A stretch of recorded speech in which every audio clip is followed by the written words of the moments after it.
Have you ever looked up at a full moon and felt a shiver run down your spine? A primal fear that something ancient and wild is watching from the shadows? For thousands of years, humanity has been captivated and terrified by one of the most enduring monsters in our collective nightmares, the werewolf.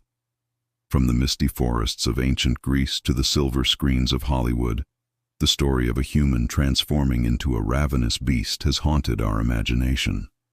But where did this legend come from? Is it just a scary story? Or is there a kernel of truth hidden within the myth?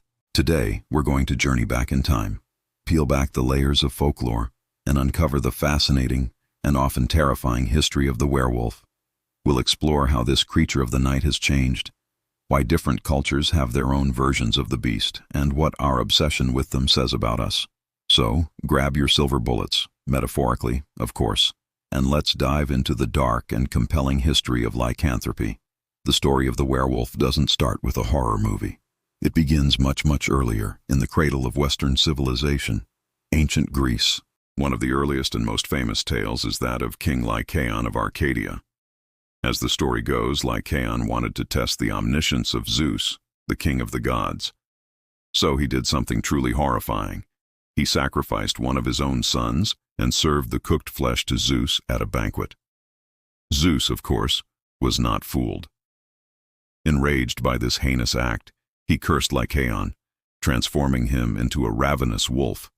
He was condemned to live as a beast, a reflection of the beast he had been on the inside. This story, recorded by the poet Ovid in his Metamorphoses, is a foundational myth. It establishes a powerful theme that runs through all werewolf lore, that the transformation is a punishment, a physical manifestation of a person's inner monstrosity. It wasn't just a random curse. It was a consequence of crossing a moral line. But the Greeks weren't alone. The Romans also had their tales. The writer Petronius, in his work Satyricon, tells a chilling first-hand account. A character named Nyxeros recounts a journey where his companion, a soldier, stops by a graveyard. There, under the full moon, the soldier strips off his clothes, which magically turn to stone, and transforms into a wolf before running off into the woods.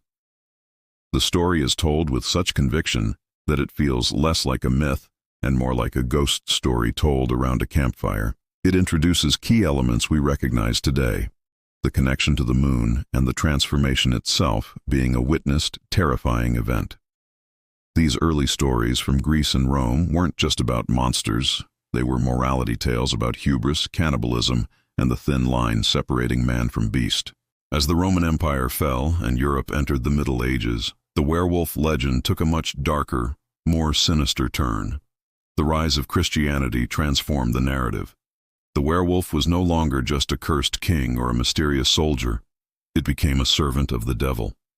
Lycanthropy was seen as a form of witchcraft, a pact made with demonic forces in exchange for power. This was a time of widespread fear and superstition. The church was battling what it saw as pagan beliefs, and the shapeshifter became a perfect symbol of evil and heresy. This led to one of the most brutal chapters in the werewolf's history, the werewolf trials. Between the 15th and 17th centuries, Europe was gripped by a frenzy of witch hunts, and accused werewolves were often caught in the same net. One of the most infamous cases was that of Peter Stump, the so-called Werewolf of Bedburg in 16th century Germany. Stump was accused of making a pact with the devil, who gave him a magical belt that allowed him to turn into a wolf. Under torture, he confessed to a series of gruesome murders spanning 25 years. His public execution was notoriously brutal, designed to be a terrifying warning to others. Whether Stump was a serial killer, a victim of mass hysteria, or simply a man broken by torture, his case cemented the werewolf in the public mind as a real, tangible threat. A satanic killer walking among them.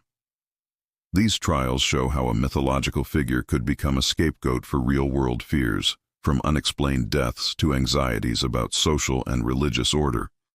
But not every culture saw the werewolf as purely evil. In Norse mythology, the lines were more blurred. The legendary sagas tell of the Ulfhednar, elite warriors who were said to channel the spirit of the wolf in battle.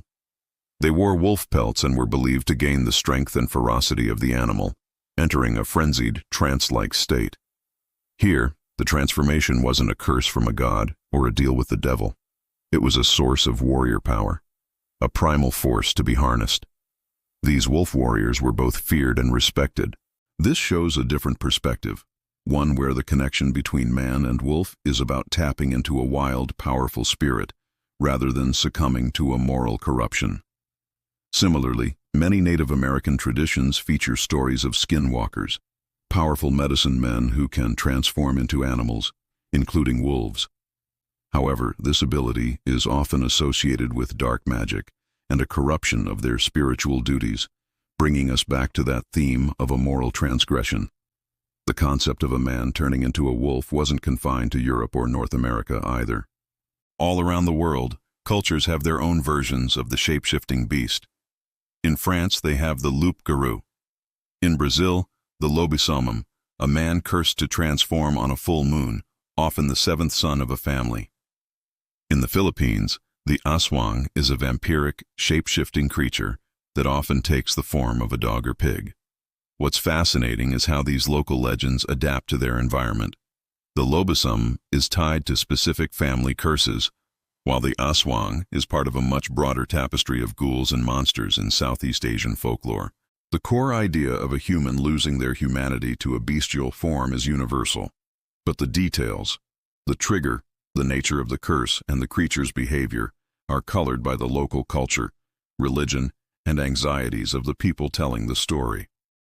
It proves that the fear of the wolf within is a deeply human one, transcending geography and time.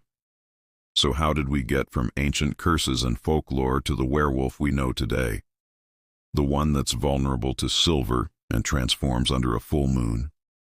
That's largely a product of the 19th and 20th centuries. Gothic literature in the 1800s began to codify the myth. Stories like The White Wolf of the Harz Mountains added romantic and tragic elements to the werewolf's character. But the real game changer was Hollywood.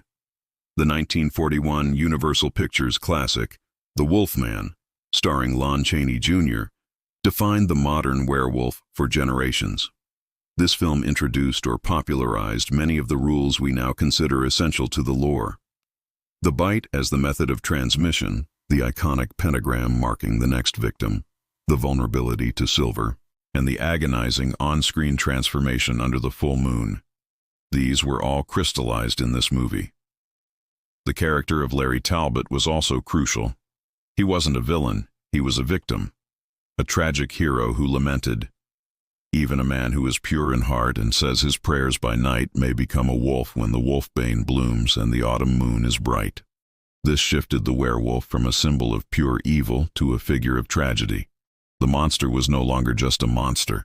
It was a good man fighting a terrible disease, an internal battle between his humanity and the beast he's forced to become. This internal conflict is what makes the modern werewolf so compelling.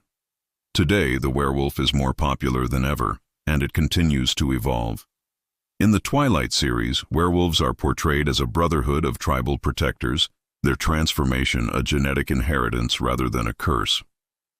In the Underworld franchise, they are the Lycans, a slave race locked in an ancient war with vampires. In shows like Teen Wolf, lycanthropy becomes a metaphor for the struggles of puberty and finding your identity.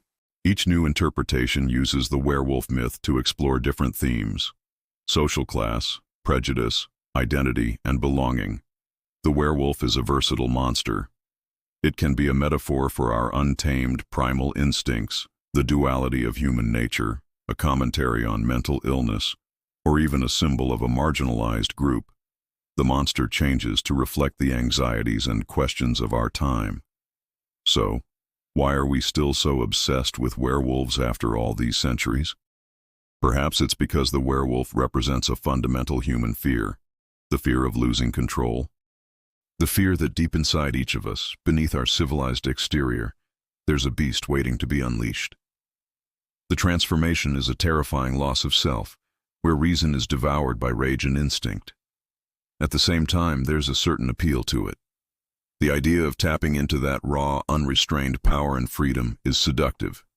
The werewolf embodies the eternal struggle between our civilized selves and our wild, primal nature. It's a story about the beast within and that's a story that will never get old. The full moon will continue to rise, and as long as it does, we will continue to tell tales of the werewolf, forever fascinated by the monster that looks just like us. Thank you so much for joining me on this journey through the dark and fascinating history of the werewolf. What's your favorite werewolf story or movie? Let me know in the comments below. And if you enjoyed this video and want to explore more myths and monsters, be sure to hit that like button and subscribe to the channel. It really helps us out. Thanks for watching and stay curious.